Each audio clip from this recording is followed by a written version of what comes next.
Guruji, I follow your interviews on YouTube and they are an immense source of guidance and strength. Guruji, my question to you today is, can we choose and change the course of our destiny, or are we captives in a pre-chartered path? If yes, how? By that question, I'm sorry, but by that question you're insulting the forces. They are here to take the destiny of this nation where we want.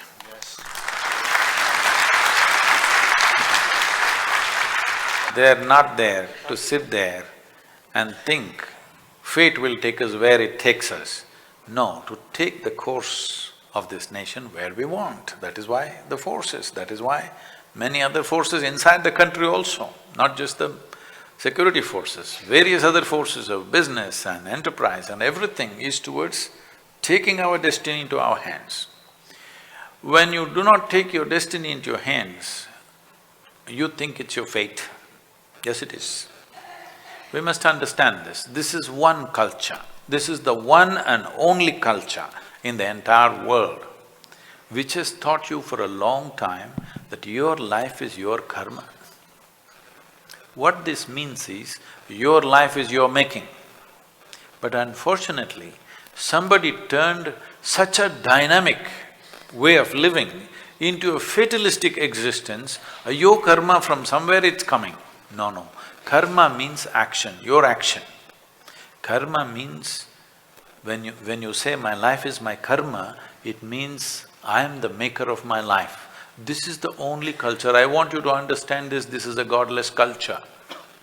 Never in this culture have we told you there is one God sitting up there and managing everything for you. We always told you your life is your karma.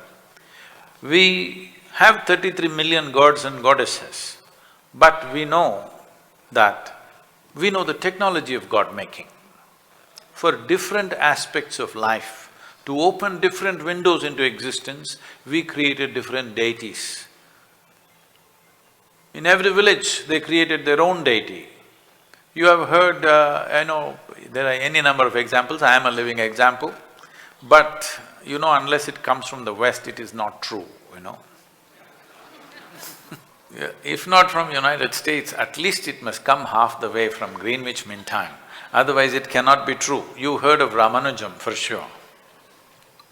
So, in early 20th century, he simply poured out mathematics. Many dimensions of mathematics that he poured out, even today they're still analyzing. Some of them described the black holes in the space, in the galaxies. When he wrote these mathematical formulas, there was no concept of black hole in the scientific community. See, always there is a concept, then there is a theory, and then the mathematics. But when there was no concept, no theory, he made mathematics for the black holes. Even on his deathbed, he was sitting and pouring out mathematics. So they asked, where does this come from? He said, my Devi, the Devi that I worship, she bleeds mathematics. So these were deities which were created to open a certain window into the existence. And we created various kinds of deities. If you want protection, one kind; if you want love, another kind; if you want wealth, another kind. Like this, various deities we created to open up that dimension. It's just… see, if you do not know this, in South it is still… this terminology is still there. We call the deities still yantras. The word yantra literally means a machine. Today we have various kinds of machines. We have a microphone. Why? Only because we can speak, we came up with a microphone, isn't it so? If we had no speech, would we come up with a microphone? We came up with a bicycle. Why? Only because we are mobile, we can walk, we came up with a bicycle and every other automobile. Every machine that you have created is only an extension of your existing faculties. So similarly, we created subjective machines. So, for extending our faculties, to be able to do something that we ourselves could not do with our own limbs. See, you cannot travel at 100 kilometers per hour by yourself. Today you can sit in a car and go, you can go at 800 kilometers per hour on an airplane or more.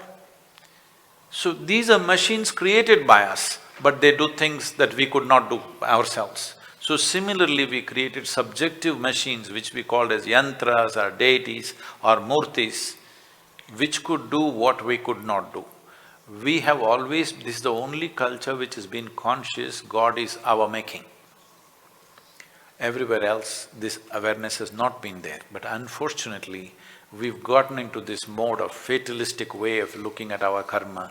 Karma means the most dynamic way to exist, that is, my life is my making.